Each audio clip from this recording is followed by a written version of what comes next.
A store owner called the cops on a black customer, thinking he had everything under control.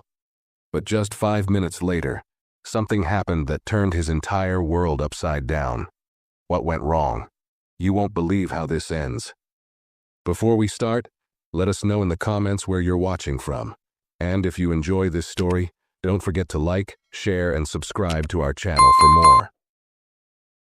It was a busy afternoon at Grant's Grocery, a small corner store nestled in a quiet neighborhood.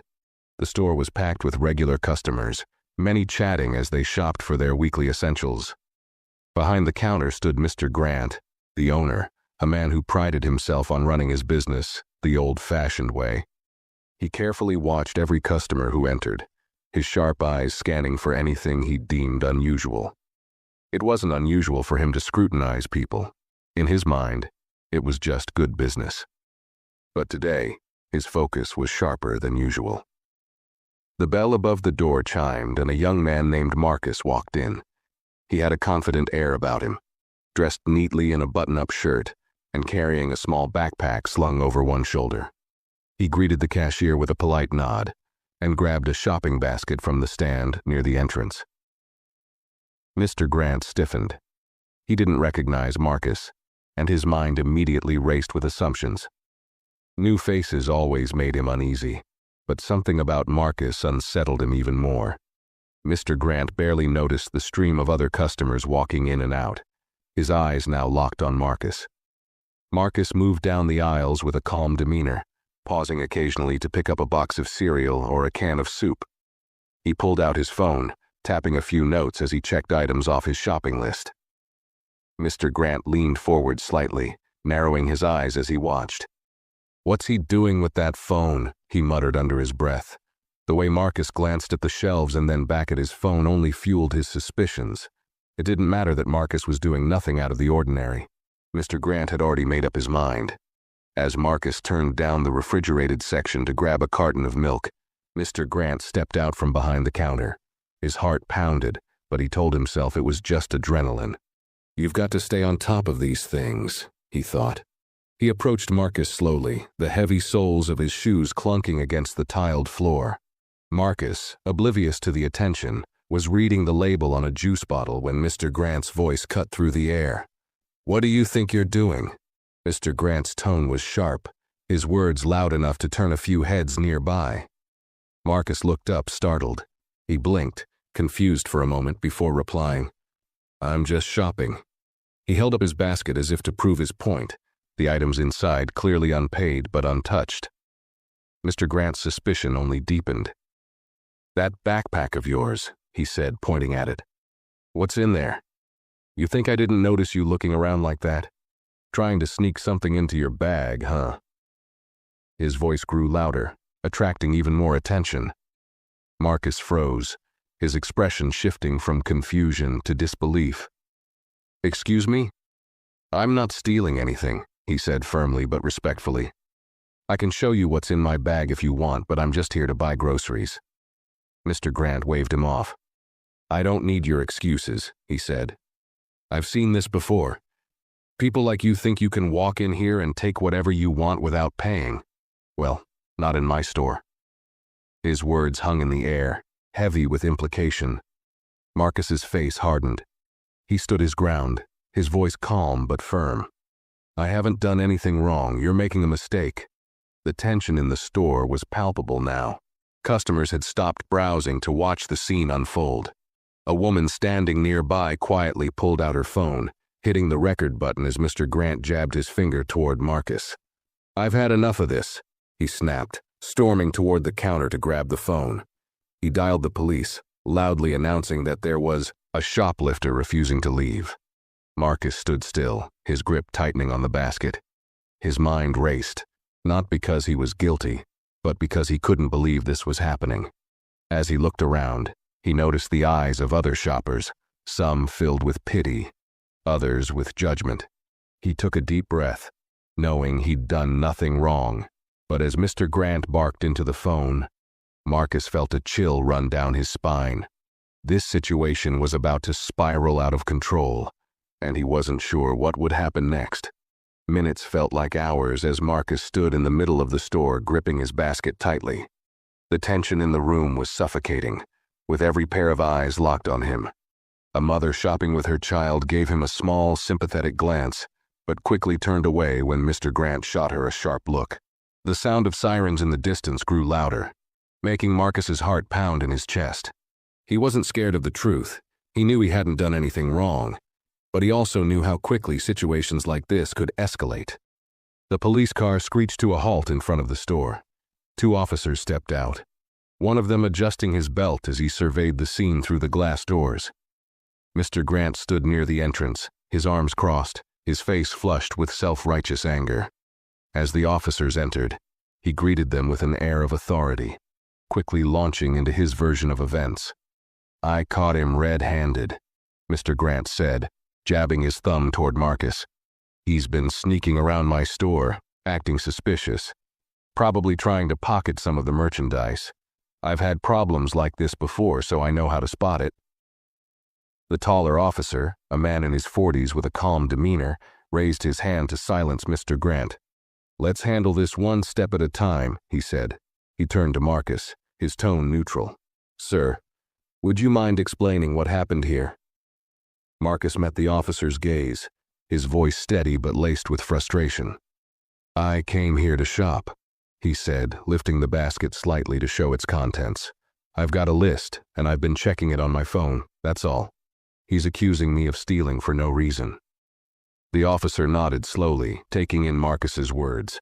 He glanced at the basket, then at Marcus's calm expression. "Do you have any items in your backpack?"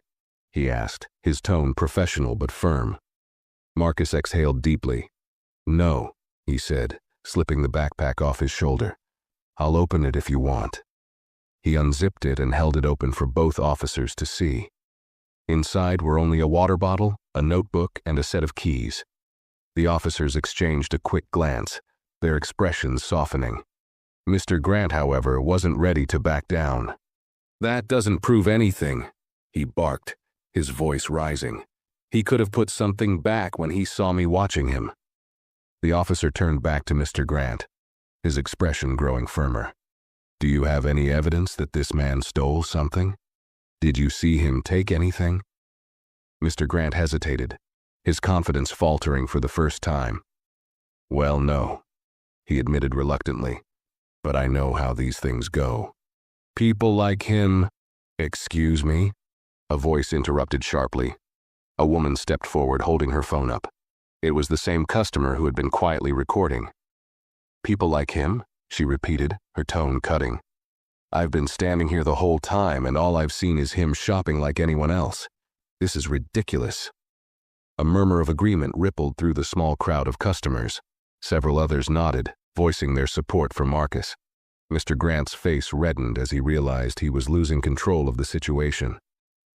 The taller officer raised his hand again to quiet the room. "All right," the officer said, addressing the crowd. "If anyone has footage or first-hand accounts of what happened, we'd like to see it." The woman stepped forward, handing her phone to the second officer. "I've got everything right here," she said. The officer began reviewing the video, the room falling silent as everyone watched his reaction. As the footage played, the officers exchanged a brief but telling look. The taller officer turned to Marcus. "It appears there's no evidence against you," he said. "You're free to go." Marcus's shoulders relaxed slightly, though his face still showed the tension of the situation. "Thank you," he said, his voice steady but cold. He turned to leave, but the officer held up a hand. "One more thing," the officer said, now addressing Mr. Grant. "Sir, based on what we've seen and heard, you made these accusations without any substantial proof. That's a serious matter. False accusations can have real consequences." Mr. Grant opened his mouth to protest but quickly closed it when the officer's gaze sharpened. The crowd, emboldened by the officer's words, began murmuring louder, their frustration with Mr. Grant growing more evident by the second. The officer's words hung in the air like a warning, and for the first time Mr. Grant looked genuinely unsettled. Marcus stepped outside, the warm sunlight hitting his face as the tension in his chest finally began to ease. But he knew this wasn't over. Inside, Mr. Grant stood frozen, the weight of his choices slowly sinking in as the store grew quieter, customers glaring at him with disdain. As Marcus walked away from the store, the stares of the lingering crowd followed him. But he held his head high. He hadn't done anything wrong, and he wasn't going to let this situation define him. His hands trembled slightly as he pulled out his phone to text a friend, recounting the incident in a few short sentences. The rage simmering under his calm exterior began to bubble. This isn't just about me, he thought. How many others has he done this to? Meanwhile, inside the store, the tension was still thick. Customers were exchanging whispers and shaking their heads. One by one, they started putting their items back on the shelves and walking out. Mr. Grant stood frozen behind the counter, watching the exodus with disbelief. A few loyal customers remained, avoiding his gaze as they quietly paid for their purchases and left without a word. His confidence, which had seemed unshakable earlier, began to crack. One of the officers approached him again, his tone firm but controlled. "Mr. Grant," he said, "I suggest you think carefully about your actions going forward. Incidents like these don't just disappear, especially with the amount of attention this one is getting. False accusations can damage more than just reputations." As the officers exited the store, Mr. Grant found himself standing alone in the empty aisles. The cashier, a young woman named Sophie, hesitated behind the counter, avoiding eye contact. She had been working there for nearly 2 years and had seen Grant's behavior before, though she had always stayed quiet. This time, however, she couldn't hold back. "Mr. Grant," she began hesitantly, her voice barely above a whisper, "I think you really messed up today." He snapped his head toward her, his eyes narrowing. "Excuse me?" he barked, his temper flaring again. Sophie took a deep breath and continued, her voice shaking slightly. "Marcus didn't do anything wrong. You embarrassed him, scared the other customers, and made the whole situation worse. People aren't going to forget this. You know that, right?" Her words hit him like a slap, but he dismissed her with a wave of his hand. "You don't know what you're talking about," he muttered. "I was protecting my store. If they don't like it, they can go somewhere else." Sophie shook her head, biting back the response she wanted to give. Instead, she grabbed her bag from under the counter and said quietly, "Well, they are going somewhere else, and I think I will too. I quit." Before Mr. Grant could respond, she turned and walked out, leaving him standing alone in the silent store. Outside, Marcus sat on a bench nearby, his phone buzzing with notifications. The woman who had recorded the video had shared it on social media, and it was quickly gaining traction. Comments flooded in, some from people in the neighborhood who recognized the store and shared their own experiences with Mr. Grant's unfair treatment. Others came from strangers who were outraged by the blatant bias on display. As Marcus scrolled through the growing thread, a local activist group reached out to him, asking if they could help bring more attention to the issue. Marcus hesitated for a moment, unsure if he wanted to be at the center of such a storm. But then he thought about the way Mr. Grant had looked at him, as though he was guilty before he'd even spoken a word. That look wasn't new, and he knew others had faced it too. Marcus typed a quick reply. "Let's do it." Back at the store, the empty aisles and deafening silence finally began to gnaw at Mr. Grant. He sat on a stool behind the counter, staring blankly at the door as it swung open and shut with the occasional breeze. His thoughts raced, but he couldn't seem to pin down exactly what had gone wrong.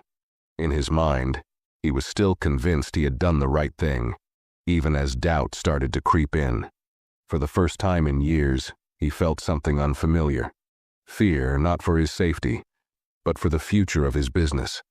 The next morning, Mr. Grant unlocked the store as usual, but the atmosphere felt different. The street outside was unusually quiet, and for the first time in years, there was no line of early morning regulars waiting for coffee or pastries.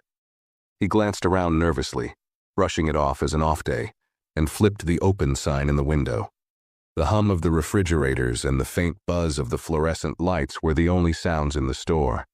As the morning dragged on, only a few customers trickled in, their footsteps hesitant. Most of them didn't linger, and some left without buying anything at all. Mr. Grant noticed their wary glances, the way they avoided looking at him directly, and it made his skin crawl. He busied himself behind the counter, pretending not to notice, but deep down, unease settled into his chest. By midday, things took a turn for the worse. Sophie's abrupt resignation had left him short-staffed, and he struggled to manage the store alone. A delivery truck arrived with supplies, but the driver hesitated as he handed over the clipboard for Mr. Grant's signature. "Guess you've been seeing the comments online," the driver said casually, glancing at his phone. "What comments?" Mr. Grant asked sharply, though he had a sinking feeling he already knew. The driver raised an eyebrow. "About what happened yesterday. That video's everywhere, man. People are mad. Some are saying they're never shopping here again." Mr. Grant snatched the clipboard, muttering under his breath as he scribbled his signature. He waved the driver off, but the man's words lingered, buzzing in his ears like an annoying fly. As soon as the truck pulled away, Mr. Grant grabbed his phone and searched the store's name. What he saw made his stomach drop. Post after post criticized him for his treatment of Marcus, with hundreds of comments calling for a boycott of the store. The video, now with thousands of views, showed the entire incident in damning clarity. The woman's caption read, "This is what happens when prejudice replaces reason. This young man deserved better." Below it, users shared their own stories of being unfairly targeted by business owners or authority figures. Mr. Grant's hands trembled as he read through the flood of negative reviews that had popped up overnight. "Racist and rude owner," one comment read. "I've shopped there for years, but never again." Another said, "I've had similar experiences here, always watching certain people like hawks. Glad someone finally called him out." He slammed his phone down on the counter, his face flushed with anger. "This is out of control," he muttered. But even as he tried to dismiss it, he couldn't ignore the sharp pang of guilt creeping in. For years he had run his store his way, never caring much about what people thought of him. But this time, it wasn't just one angry customer or a small misunderstanding. This was bigger, louder, and impossible to brush aside. By late afternoon, the store was practically empty. Mr. Grant stood behind the counter, staring blankly at the clock as the minutes ticked by. He had never seen the place so deserted. A couple of young men passed by the storefront, peering inside but not entering. One of them pulled out his phone, snapped a picture of the empty aisles, and laughed before walking away. Mr. Grant clenched his fists, his frustration bubbling to the surface. In the quiet moments, his mind wandered back to the incident with Marcus. For the first time, he replayed it not as the proud store owner defending his business, but as an outsider watching himself through the lens of the video. The way he had spoken to Marcus, the assumptions he had made. It all felt different now, sharper, uglier. He quickly shook the thought away, refusing to let it take root. As the day came to a close, Mr. Grant locked up the store, his heart heavy. The street outside was still eerily quiet, save for the occasional passerby who glanced at the store with a mixture of curiosity and disapproval. For the first time, he felt the weight of his actions pressing down on him. Still, he couldn't bring himself to admit that he might have been wrong. He convinced himself it was just a rough patch, something he could ride out with time. But deep down, a small voice whispered that this was only the beginning of his troubles. The following morning, Mr. Grant arrived at the store to find a small group of people gathered outside. At first, he thought it might be customers waiting to come in, but as he got closer, he realized they weren't there to shop. They held signs, some with phrases like "Stop Racial Profiling" and "Boycott Grant's Grocery." His heart sank as he saw Marcus standing among them, talking to a few members of the group. "Great," Mr. Grant muttered under his breath, gripping his keys tightly as he approached the door. He tried to ignore the murmurs and pointed fingers as he unlocked it. The sound of a phone camera clicking made his skin crawl. He glanced over his shoulder, meeting Marcus's steady gaze. "You can't do this here," Mr. Grant snapped, his voice breaking the tense silence. "This is private property. I'll call the police if you don't leave." Marcus didn't flinch. His voice was calm but firm as he replied, "We're on the sidewalk, Mr. Grant. That's public property. We have every right to be here." A few people in the group nodded in agreement, their eyes fixed on Mr. Grant with quiet defiance. Mr. Grant felt a surge of frustration, but he knew he couldn't argue with the legality of it. Instead, he swung the door open and stormed inside, slamming it behind him. The group outside remained, their presence a thorn in his side that he couldn't ignore. Every time he glanced through the window, he saw more people stopping to join them, some even taking photos and sharing them online. The weight in his chest grew heavier with each passing minute. The hours dragged on, and the store remained eerily empty. A handful of customers trickled in, but the energy in the room was tense. Several people whispered among themselves, glancing nervously at the protesters outside. A few left without buying anything, shaking their heads as they passed by Mr. Grant. Around noon, Sophie returned, not to work but to join the protest. She stood beside Marcus, holding a sign that read, "Equal treatment for all." Mr. Grant saw her through the window and felt a sharp pang of betrayal. He had known Sophie since she was a teenager. How could she turn on him like this? Unable to take it anymore, he stepped outside, his anger boiling over. "Sophie!" he called out, his voice echoing down the street. "What are you doing out here? I gave you a job when no one else would." Sophie lowered her sign, her expression calm but resolute. "And I appreciated that," she said, her voice steady. "But that doesn't excuse what you did to Marcus or how you've treated people for years. I stayed quiet for too long. I can't do it anymore." Mr. Grant's face reddened as he looked around at the gathering crowd. More phones were raised, recording every word. "This is my store," he barked. "I've run this place for decades and I've always done what I thought was best for my business. I don't need a lecture from you or anyone else." Marcus stepped forward, his voice cutting through the rising tension. "No one's trying to take your store away, Mr. Grant. But you need to understand the harm you've caused. You accused me of something I didn't do because of the way I look. That's not just bad business, it's wrong." For a moment, Mr. Grant said nothing, his mind racing. The words stung not because they were harsh, but because they felt true. He clenched his fists, his pride refusing to let him back down. Instead, he turned sharply and went back inside, slamming the door behind him once more. The rest of the day was a blur. The protest outside grew steadily, drawing more attention from passers-by. Local news reporters showed up, their cameras pointed at the store as they interviewed Marcus and the other protesters. Mr. Grant stayed behind the counter, watching it all unfold through the window with a sinking feeling in his stomach. That night, as he closed up the store, he noticed something new. Flyers plastered on nearby lampposts and walls. They read, "Stand against injustice. Boycott Grant's Grocery." Below the bold letters was a link to the video of the incident, which had now amassed tens of thousands of views. Mr. Grant ripped one of the flyers down, crumpling it in his hand, but it didn't change the reality staring him in the face. His business, his reputation, his entire livelihood, everything he had worked for was crumbling, and for the first time he wasn't sure he could fix it. As he walked to his car, the voices of the protesters echoed in his ears, their chants a haunting reminder that the world was no longer willing to stay silent. Mr. Grant sat alone in his dimly lit living room that night, the only sound the faint hum of the refrigerator from the kitchen.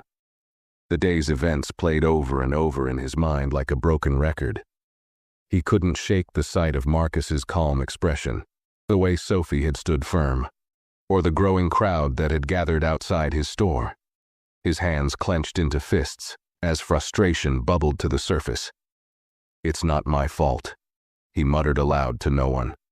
"I was just doing what any business owner would do. I have the right to protect my property." But even as the words left his mouth, they felt hollow. Deep down, a flicker of doubt gnawed at him. He had run his store the same way for decades, but times were changing and he wasn't sure he knew how to adapt. The comments he'd read online earlier that day echoed in his head. People calling him a racist, a bully, someone who didn't deserve to run a business in their community. For the first time, he felt the weight of those words. He reached for his phone, scrolling through social media again, even though he knew it would only make him feel worse. The video of Marcus in the store had now reached over 100,000 views. Dozens of people had tagged his store's account in their posts, demanding answers, some even calling for his business license to be revoked. A local news outlet had picked up the story, airing interviews with customers who had experienced similar treatment. Their words stung the most because they confirmed what he had always refused to admit, that his actions had alienated the very people who had kept his store running. As he continued scrolling, he saw a new post from Marcus. It wasn't angry or accusatory like the others. Instead, it was thoughtful, even measured. Marcus had written, "This isn't about tearing someone down. It's about holding people accountable and making our community better. I hope Mr. Grant learns from this and takes the opportunity to change. That's all we want, fairness and respect for everyone." Mr. Grant stared at the post for a long time. He felt an odd mix of emotions, anger, guilt, and something else he couldn't quite name. Marcus had every reason to attack him, yet he hadn't. Instead, he was calling for something Mr. Grant had never considered: change. The thought made his chest tighten. He had always prided himself on being a pillar of the community, someone people could rely on. But now that image was crumbling, and he was faced with a question he wasn't sure how to answer. Had he ever truly been fair to the people he claimed to serve? The next morning, he woke up to find his phone buzzing with notifications again. This time, the messages weren't just about the protests. They were about his suppliers. Several had emailed him, citing reputational concerns as the reason they were terminating their contracts. One by one, he saw the pieces of his business slipping away. Without reliable suppliers, he couldn't stock his shelves, and without customers, it wouldn't matter even if he could. His phone rang, snapping him out of his thoughts. It was the landlord of the building his store occupied. With a heavy sigh, he answered, already dreading the conversation. "Mr. Grant." The landlord's voice was calm but firm. "I've been hearing about the situation at your store. I think it's best if we talk about your lease. This kind of negative attention isn't good for the property or the other tenants." Mr. Grant's heart sank. "What are you saying?" he asked, though he already knew the answer. "I'm saying you need to find a way to resolve this quickly. Otherwise, I'll have to reconsider our agreement." The line went dead, and Mr. Grant sat there in stunned silence. For decades, he had believed that he was untouchable, that his store was an essential part of the community. But now, it felt like the entire world was against him, and he didn't know how to fight back. As he sat there, staring at the phone in his hand, a single thought crossed his mind. Maybe this wasn't just about the store. Maybe this was about him, about who he had become and the choices he had made. For the first time, he wondered if Marcus had been right all along. If change wasn't just something the community needed, it was something he needed too. The morning light filtered through the dusty blinds of Mr. Grant's office, casting streaks of pale yellow across his cluttered desk. He sat there, staring blankly at a stack of bills he hadn't yet paid, each one marked with a bright red final notice. His coffee sat untouched, growing colder by the minute. His mind replayed the landlord's warning from the previous day, the chants from the protesters, and most vividly, Marcus's words, "We want fairness and respect for everyone." With a heavy sigh, he stood and made his way to the front of the store. The once busy aisles were deserted, save for a few half-empty shelves that seemed to mock him with their emptiness. A faint hum of noise from outside caught his attention, and he peered through the window. The protesters were back, their group even larger than before. Marcus stood near the front, holding a sign that read, "Change starts here." Mr. Grant turned away, rubbing his temples. For years, he had convinced himself that he was running a respectable business, that his methods were just tough love. But now his decisions had brought his livelihood to the brink of collapse. His pride told him to ignore it, to weather the storm, and prove to everyone that he didn't need to change. Yet, a small voice deep inside whispered a different message, one that was harder to ignore with each passing day. The doorbell jingled, pulling him from his thoughts. A middle-aged woman entered, her posture stiff as she approached the counter. Mr. Grant straightened up, attempting to greet her with his usual gruff professionalism. "Good morning. How can I help you?" he asked, forcing a neutral tone. The woman placed a small basket on the counter and looked him in the eye. "I've been coming to this store for years," she said, her voice calm but firm. "But what you did to that young man was wrong. It's not the first time I've seen you act this way, and I've let it slide because it wasn't happening to me. But not anymore." She pushed the basket aside. "I can't shop here until you make this right." Mr. Grant opened his mouth to respond, but no words came out. The woman's quiet disappointment cut deeper than the loud protests outside. Without another word, she turned and left, leaving him standing there feeling smaller than he ever had in his life. The rest of the day crawled by, each moment heavier than the last. By late afternoon, the protesters were still outside, their chants steady and unwavering. Mr. Grant paced behind the counter, his frustration mounting. He wanted to dismiss it all, to blame the protesters, the customers, the internet, anyone but himself. But the longer he stayed in the empty store, the more the truth crept in. His business was failing because of him, not because of Marcus, not because of social media, but because of his choices. The realization hit him like a punch to the gut, leaving him breathless. By closing time, the crowd outside had thinned, but Marcus remained. He was sitting on a low wall near the sidewalk, scrolling through his phone. Mr. Grant watched him for a long moment, feeling an unfamiliar mix of guilt and curiosity. He didn't know why, but his feet started moving toward the door. Before he could think twice, he stepped outside. The cool evening air wrapped around him, and for a moment the sound of passing cars and distant voices filled the silence between them. Marcus looked up, surprised to see Mr. Grant standing there. His expression was unreadable, but he didn't speak. Mr. Grant began, his voice faltering. He cleared his throat and tried again. "I've been thinking about what you said." Marcus raised an eyebrow but remained silent, waiting for him to continue. Mr. Grant shifted uncomfortably, his hands fidgeting at his sides. Maybe I haven't been fair. To you, to others." The words felt foreign on his tongue, but once they were out, he couldn't stop. "I don't know how to fix it. I don't even know where to start." Marcus studied him for a moment, his expression softening slightly. "Acknowledging it is a start," he said simply. "But it's not enough.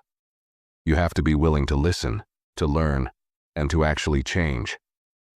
Mr. Grant nodded, though his heart raced with uncertainty. How do I even begin?" he asked, his voice quieter now. Marcus stood, folding his arms as he looked at the man in front of him.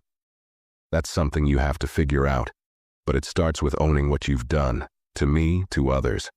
And then you do better, consistently." For the first time, Mr. Grant didn't feel defensive or angry. He felt tired of fighting, tired of justifying, tired of the person he had become. As Marcus turned to leave, Mr. Grant called after him. "Will you come back? To the store, I mean." Marcus hesitated, then shrugged. "That depends on you, Mr. Grant. Show us that you're serious about changing. Then we'll see." As Marcus walked away, Mr. Grant stood alone in the doorway, the weight of his words sinking in. He didn't know if he could fix everything, but for the first time he felt like he needed to try. That night, Mr. Grant sat at his kitchen table, a notebook and pen in front of him. The store's ledger lay open beside it, but for once, he wasn't focused on numbers or inventory. He stared at the blank page, his mind swirling with thoughts he couldn't quite pin down. The words Marcus had said earlier echoed in his ears. You have to be willing to listen, to learn, and to actually change. The silence in the room was suffocating, broken only by the faint ticking of the clock on the wall. For decades, Mr. Grant had prided himself on running the store his way, never taking advice from anyone. He believed he knew what was best, that his instincts were always right. But now, with his reputation in ruins and his business teetering on the edge of collapse, he realized he'd been wrong. He picked up the pen, hesitated, and then began to write. The first few words came slowly, awkwardly. What have I done wrong? He stared at the question for a long time, almost hoping the answer would magically appear on the page. But it didn't. With a sigh, he set the pen down and buried his face in his hands. The weight of his past choices felt heavier than ever. The next morning, he arrived at the store earlier than usual. The air was cool and crisp, and for a moment, the quiet street almost felt peaceful. But as he unlocked the door and stepped inside, the emptiness of the store brought him back to reality. The shelves were still half empty, and the faint scent of stale bread lingered in the air. He decided to start small. Picking up his phone, he scrolled through the store's social media pages, wincing at the flood of negative comments. Most were angry, some were mocking, and a few were downright cruel. But among the noise, he found something unexpected: constructive criticism. Comments from people who weren't just angry, but genuinely wanted him to do better. One comment stood out: if Mr. Grant really cares about this community, he'll admit his mistakes and work to rebuild trust. Actions speak louder than words. The words stuck with him as he grabbed a broom and began sweeping the dusty floors, more to distract himself than anything else. The thought of admitting his mistakes publicly terrified him. He wasn't used to being vulnerable, and the idea of putting himself out there, open to more criticism, felt like a risk he wasn't sure he could take. But as the hours passed, a new thought began to take shape. Maybe Marcus and the others weren't asking him to risk something. They were asking him to take responsibility, to show that he cared enough to try. By lunchtime, the decision was made.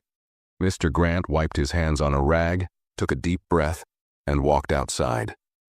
The protesters were smaller in number today, but Marcus was there, standing at the edge of the group. He noticed Mr. Grant immediately, his eyes narrowing slightly in curiosity. "I need to talk to you," Mr. Grant said, his voice firm but less confrontational than before. "All of you, actually." The group quieted, their attention turning toward him. Mr. Grant shifted awkwardly under their gazes, but he pressed on. "I've been thinking a lot about what's happened, about what I did. I know I've hurt people, hurt this community, and I want to make it right." A murmur ran through the group. Some looked skeptical, others surprised. Marcus crossed his arms but said nothing, waiting for him to continue. "I've spent years running this store the way I thought was right," Mr. Grant admitted, his voice faltering slightly. "But I see now that I've been blind to a lot of things. I've made assumptions about people. About you," he said, looking directly at Marcus. "And I was wrong." The group fell silent. Even Marcus seemed caught off guard by the admission.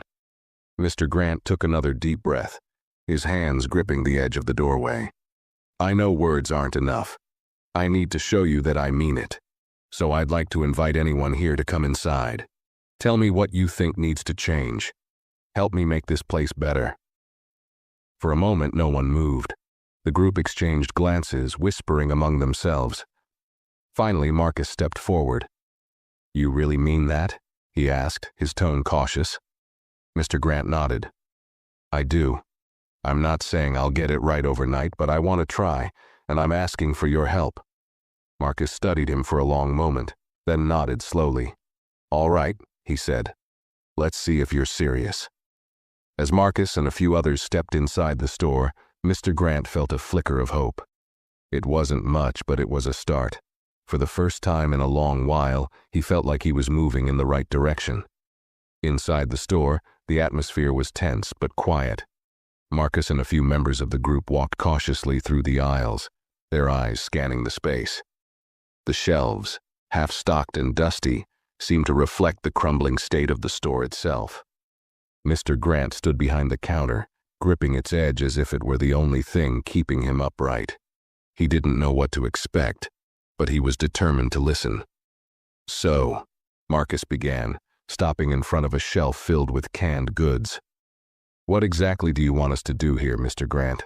Mr. Grant hesitated, searching for the right words. "I want you to be honest. Tell me what I've done wrong, what needs to change. I can't fix things if I don't know where to start."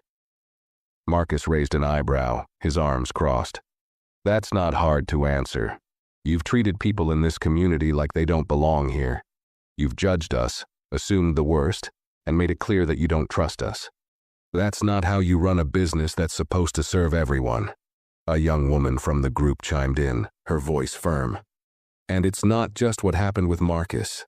I stopped coming here months ago because you followed me around like I was going to steal something. I wasn't even shopping for myself.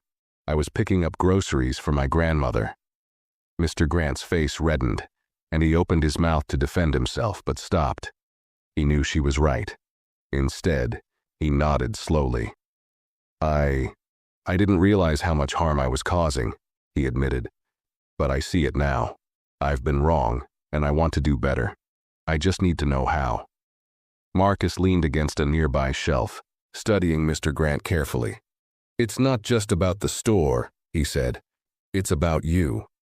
If you want people to trust you again, you have to show them that you've changed. That means more than just saying you're sorry. It means being part of this community, not just taking from it. Mr. Grant frowned, the weight of Marcus's words settling over him. He had always seen himself as part of the neighborhood, but now he realized that he had built walls instead of bridges. For years, he had treated his store as his own little fortress, guarding it against people he saw as threats instead of welcoming them in. So, where do I start? He asked, his voice quieter now.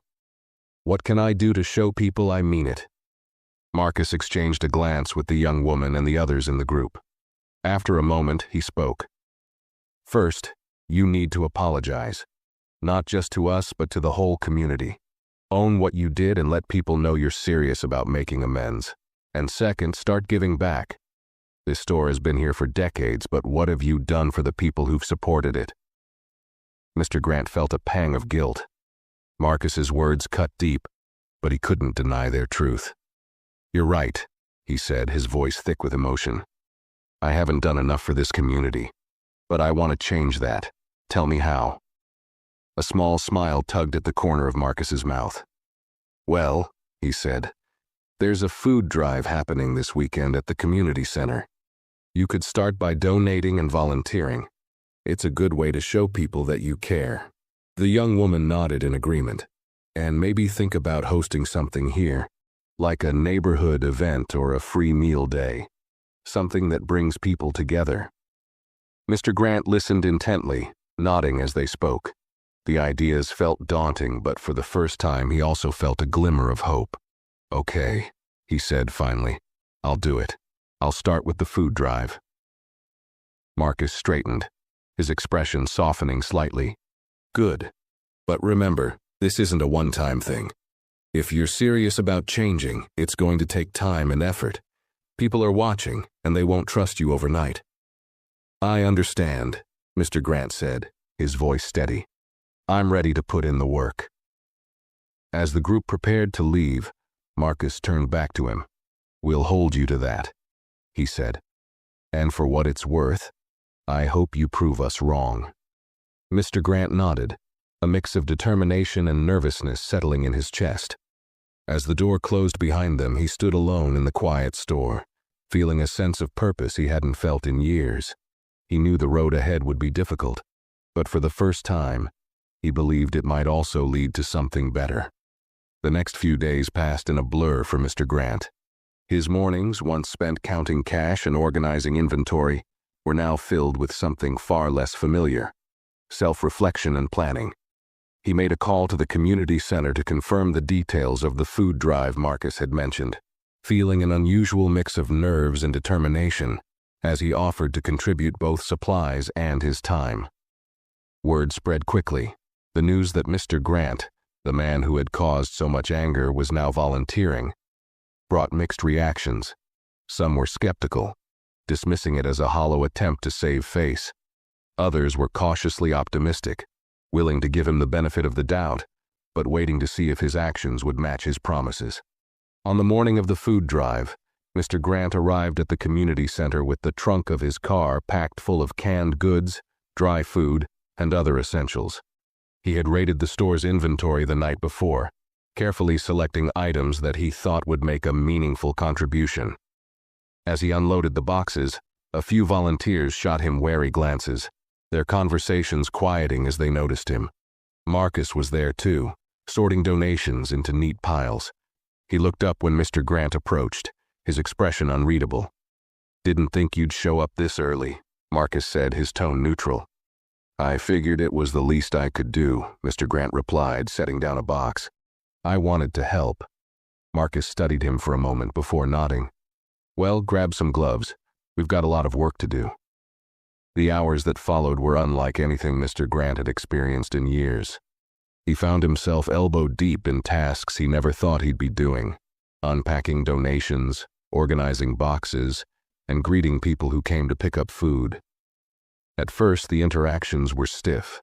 People avoided his gaze or gave curt responses when he tried to make small talk. But as the day went on, something began to shift. A woman approached him with her young son in tow, her eyes filled with a cautious warmth. "Thank you for this," she said softly, nodding toward the bag of groceries she held. "It makes a big difference." Mr. Grant felt a lump in his throat. "I'm just glad I can help," he said, his voice quieter than usual. The boy smiled shyly, clutching a small toy he had picked from a donation bin.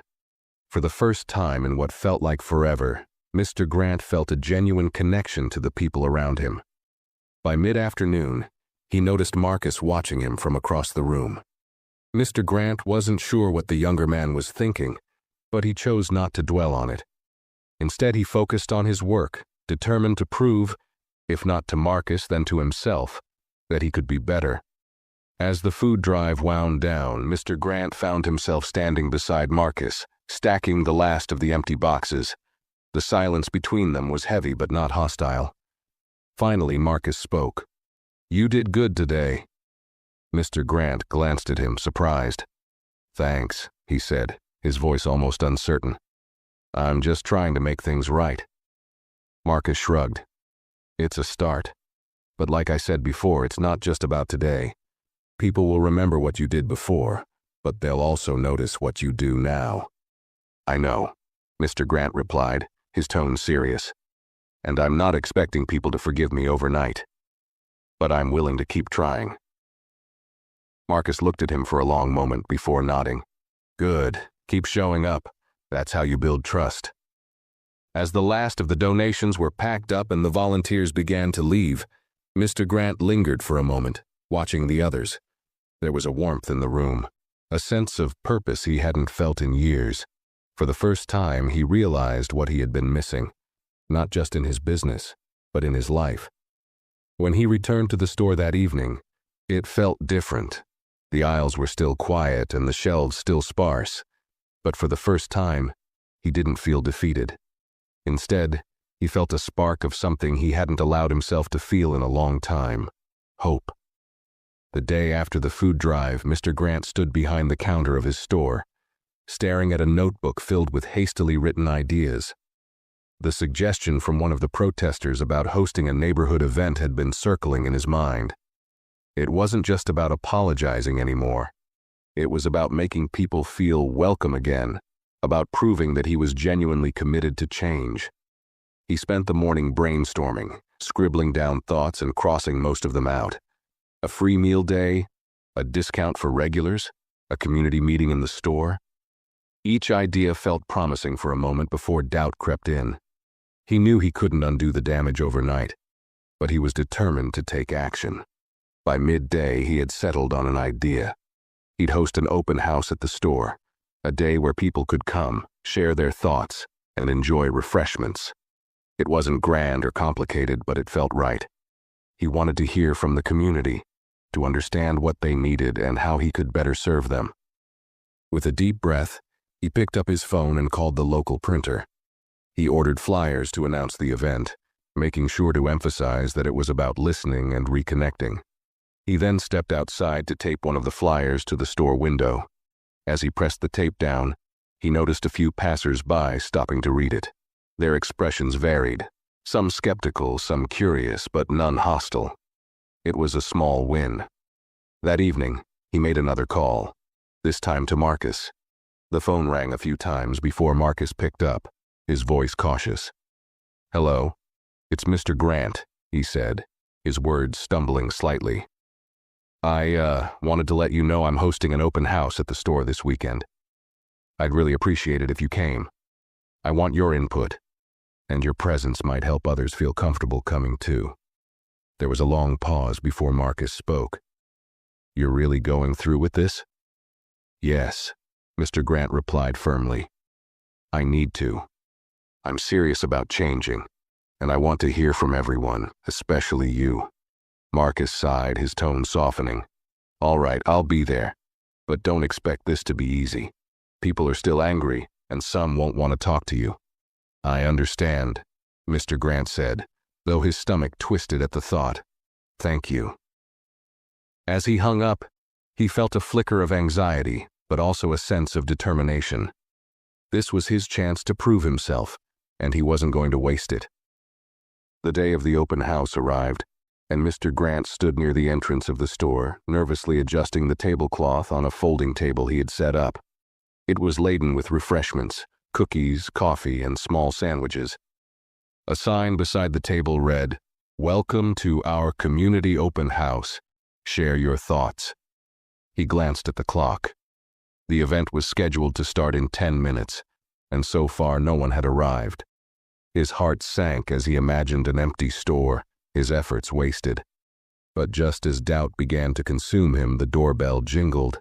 He looked up to see Marcus stepping inside, his expression guarded but not unkind.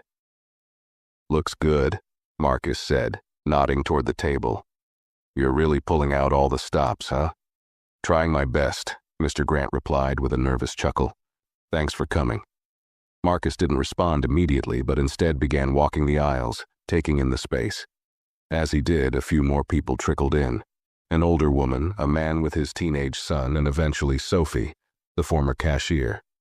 Each person glanced around hesitantly before making their way to the table, or sitting in one of the chairs Mr. Grant had set up near the back of the store. The atmosphere was tense at first, the air thick with unspoken questions. Mr. Grant stood at the counter, unsure of how to begin. Finally, Marcus cleared his throat, breaking the silence. "Well, Mr. Grant," he said, gesturing toward the small group, "this is your chance. Say what you need to say." Mr. Grant swallowed hard, stepping out from behind the counter. His hands trembled slightly as he clasped them in front of him. "First of all," he began, his voice shaky but sincere, "thank you all for being here. I know it's not easy to walk into a place where you've been treated unfairly, and I'm sorry for the part I played in making that happen." He paused, scanning the room for reactions. Some people nodded slightly, while others remained stone-faced, their expressions unreadable. "I've been running this store the same way for a long time," he continued, "and I didn't realize how much harm I was causing. I made assumptions about people, about you, and I was wrong. I know an apology isn't enough, but I'm here today because I want to listen. I want to know how I can do better." The room was quiet for a moment before Sophie spoke up. "It's not just about saying sorry, Mr. Grant. You need to treat everyone with respect, not just the people you feel comfortable with." "That's right," the older woman chimed in. "I've been shopping here for years, and I've seen how you look at people, especially people like Marcus. That has to change." Mr. Grant nodded, taking their words to heart.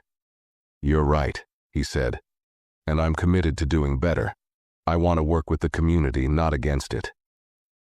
As the conversation continued, more voices joined in, some offering criticism, others sharing ideas for improvement. Slowly, the tension began to ease. People started to open up, talking about what the store meant to them and how it could become a better part of the neighborhood. By the end of the day, the store was filled with a sense of cautious optimism. As people began to leave, several lingered to thank Mr. Grant or offer encouragement. Marcus approached him last, a small smile tugging at his lips.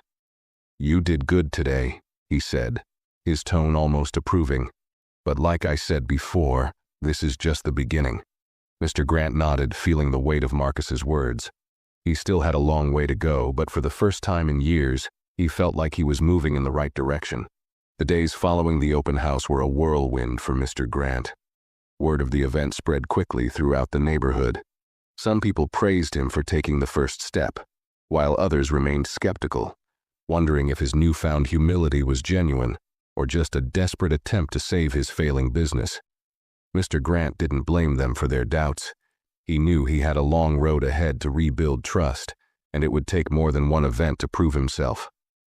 Determined to follow through, he threw himself into the suggestions he had received during the open house. One of the ideas that stood out was a monthly community day, where the store would host activities like cooking classes, free meals, and forums for people to share their thoughts. It wasn't just about drawing customers back. It was about transforming the store into a place where everyone felt welcome. The first community day was set to happen 2 weeks later, and Mr. Grant spent every spare moment preparing. He stocked the shelves with fresh produce and essentials, using whatever funds he could scrape together to make the store look inviting again. He worked late into the night designing flyers, which he handed out to local residents, and hung on every notice board he could find. As the day approached, he found himself growing nervous. What if no one came? What if the event was a failure? Those fears gnawed at him, but he pushed them aside, focusing on the bigger picture. This wasn't about immediate success. It was about showing the community that he was committed to change. On the morning of the event, the store was transformed. Long tables were set up outside, decorated with colorful tablecloths and laden with trays of food. Inside, a small corner was dedicated to a free pantry, offering basic groceries for families in need.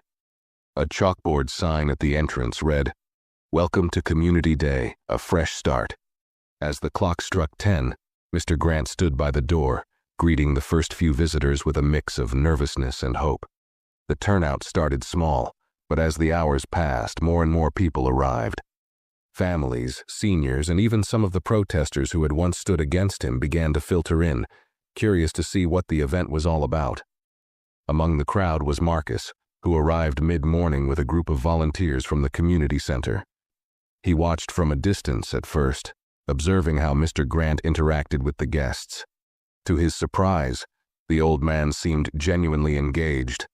He greeted everyone with a smile, listened attentively to their feedback, and even rolled up his sleeves to help serve food at one of the tables. "Looks like he's really trying," one of the volunteers muttered, nodding toward Mr. Grant. Marcus didn't reply immediately, his gaze fixed on the man who had once been so dismissive and judgmental. It was a stark contrast to the Mr. Grant he had encountered weeks ago. Deciding to approach, Marcus made his way over to the table where Mr. Grant was chatting with a group of elderly women.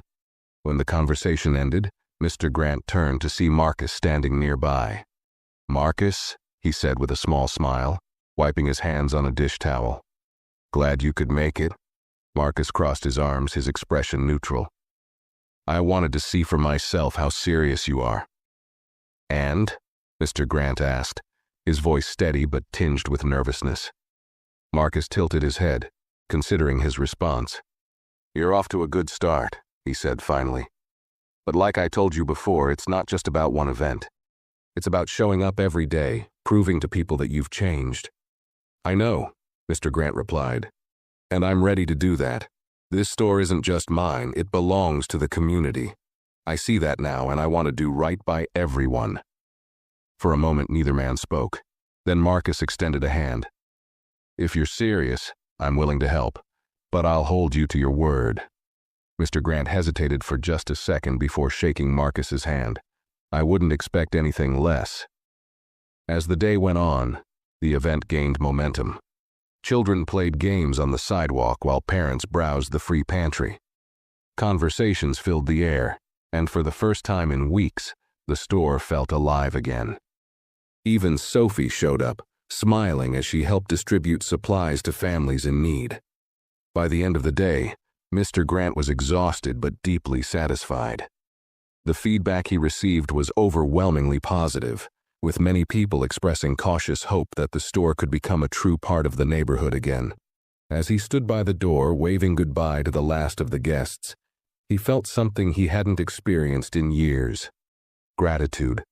For the first time, Mr. Grant understood that change wasn't just about fixing his business. It was about fixing himself, and that realization made all the hard work worth it. The success of Community Day marked a turning point for Mr. Grant, but he knew the work was far from over. The following week, he began implementing new policies at the store. One of the first changes was installing a free community board near the entrance, where anyone could post announcements, job opportunities, or upcoming local events. He also introduced a loyalty program that gave discounts to regular customers, something many had suggested during the open house. But perhaps the most significant change was how Mr. Grant treated his customers. Instead of watching them suspiciously or assuming the worst, he greeted everyone with genuine warmth. He made a conscious effort to get to know their names, their families, and their needs. It was a slow process. Some people were still wary, their trust not yet fully rebuilt, but he remained patient. One afternoon, a young mother approached him at the register. She hesitated for a moment before speaking. "I wasn't sure I'd ever come back here," she admitted. "But my neighbor told me about the Community Day and, well, I've noticed the changes." Mr. Grant nodded, humbled by her words. "I understand why you'd feel that way. I know I have a lot to make up for, but I'm trying." She smiled faintly. "You are, and it's making a difference." As she left, Mr. Grant felt a flicker of hope. Every interaction like this reminded him why he had started this journey, to repair the damage he had caused, and to earn back the trust of the community he had once taken for granted. Despite the progress, there were still moments of doubt. Not everyone was ready to forgive, and some openly voiced their skepticism. A man who had boycotted the store since the incident with Marcus confronted Mr. Grant one morning, his tone sharp and accusatory. "You think one event and a few nice words can erase what you've done?" he asked, his arms crossed. Mr. Grant didn't flinch. He met the man's gaze and said, "No, I don't. I know trust isn't rebuilt overnight, but I'm not doing this to erase the past. I'm doing this to make sure the future is different." The man seemed taken aback by the response. He didn't say anything else, just gave Mr. Grant a long, searching look before turning to leave. It wasn't the reaction Mr. Grant had hoped for, but he understood. People had every right to feel the way they did, and all he could do was continue proving himself through his actions. Later that day, Marcus stopped by the store to check in. He had become something of a mentor to Mr. Grant, offering guidance and holding him accountable. "You're doing better," Marcus said as he leaned against the counter. "But remember, it's a marathon, not a sprint. People need to see consistency." Mr. Grant nodded, appreciating the reminder. "I'm not going anywhere," he said firmly. "This store is part of my life, but more importantly, it's part of theirs. I'm going to keep showing up." As the weeks went on, the changes at the store began to ripple through the neighborhood. Families that had stopped shopping there started to return, drawn by the new atmosphere and the genuine effort Mr. Grant was making. He partnered with the community center to host monthly events, including book drives, school supply giveaways, and even a holiday dinner for families in need. One evening, as Mr. Grant was locking up the store, he spotted Marcus across the street, walking with a group of kids from the community center. Marcus gave him a small nod, and Mr. Grant felt a wave of gratitude. It wasn't just the store that had changed, it was him.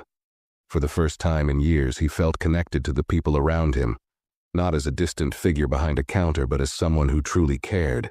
With every small success, he felt the weight of his past begin to lift. He knew the journey wasn't over, but for the first time, he believed that he was on the right path. And as the lights in the store flickered off, he looked forward to the work that still lay ahead. A few months later, the store had become almost unrecognizable, not in appearance but in atmosphere. The aisles, once quiet and tense, were now lively with chatter and laughter. Customers greeted each other warmly, and Mr. Grant had become a familiar and friendly presence, often seen helping people find items or chatting about their day. The community board near the entrance was filled with colorful flyers, showcasing everything from babysitting services to local art shows. One day, as Marcus walked in, he noticed something that brought a faint smile to his face. A group of children were gathered around a small corner of the store that had been transformed into a kids' spot, stocked with free books and small toys. Mr. Grant was kneeling down, handing a picture book to a little girl who giggled as she thanked him. Marcus approached the counter, watching as Mr. Grant stood and brushed off his knees. "You've been busy," Marcus said, gesturing toward the bustling store. Mr. Grant smiled, the lines on his face softer than they had been months ago. "Busy's good," he replied. "Better than staring at empty aisles." Marcus nodded, his tone more serious now. "You've come a long way, Mr. Grant. People are starting to trust you again. That's not easy to earn." "I know," Mr. Grant said, his voice steady. "But it's worth it. I didn't realize how much I was missing until I started listening to the people around me." Marcus leaned against the counter, crossing his arms.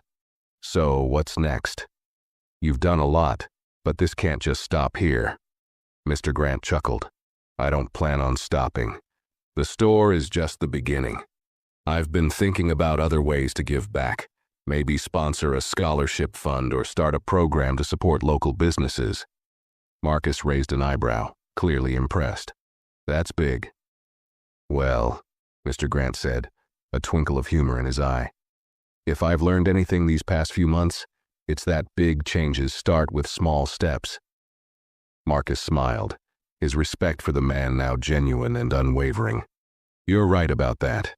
As they talked, customers continued to come and go, each interaction a quiet testament to the transformation that had taken place. Mr. Grant no longer stood apart from the community, he was a part of it. And for the first time in years, he felt a sense of purpose that went far beyond running a business. It was about people, about the lives he could touch and the difference he could make. As the afternoon sun streamed through the store windows, Mr. Grant glanced around, taking in the lively scene. It wasn't perfect, and there was still work to be done. But for the first time, he felt like the store was finally living up to its name, a place for everyone. Months later, as winter began to settle over the neighborhood, Mr. Grant found himself standing outside his store, gazing at the small crowd gathered for the store's first holiday celebration. String lights framed the windows, casting a warm glow over the sidewalk. A table outside was piled with hot cocoa, cookies, and blankets to give away to anyone in need. Laughter and conversation filled the air, a stark contrast to the silence that had once engulfed the store. Families, children, and elders mingled, sharing stories and enjoying the festive atmosphere. Marcus stood nearby, chatting with a group of teenagers from the community center. Sophie had returned as a volunteer, helping to organize the event and greeting customers with her usual warmth. Mr. Grant stepped inside for a moment, his hands brushing against the familiar counters he had once thought defined him. Now, they were just a small part of something much bigger.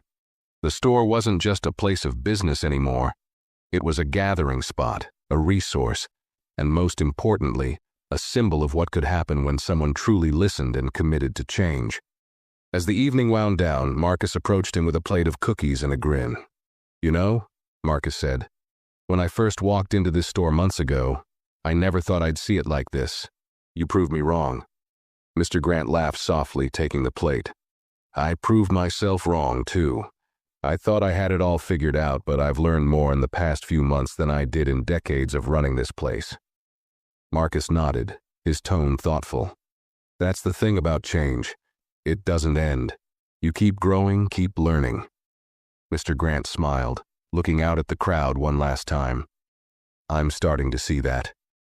The two stood there for a moment, watching as the neighborhood came together, the glow of the lights reflecting off smiling faces. For Mr. Grant, it wasn't just the end of a chapter. It was the beginning of something new, something better.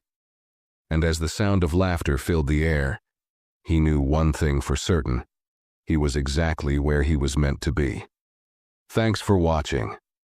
If you enjoyed this video, make sure to give it a like, share your thoughts in the comments below, and don't forget to subscribe to our channel for more stories like this. See you in the next one.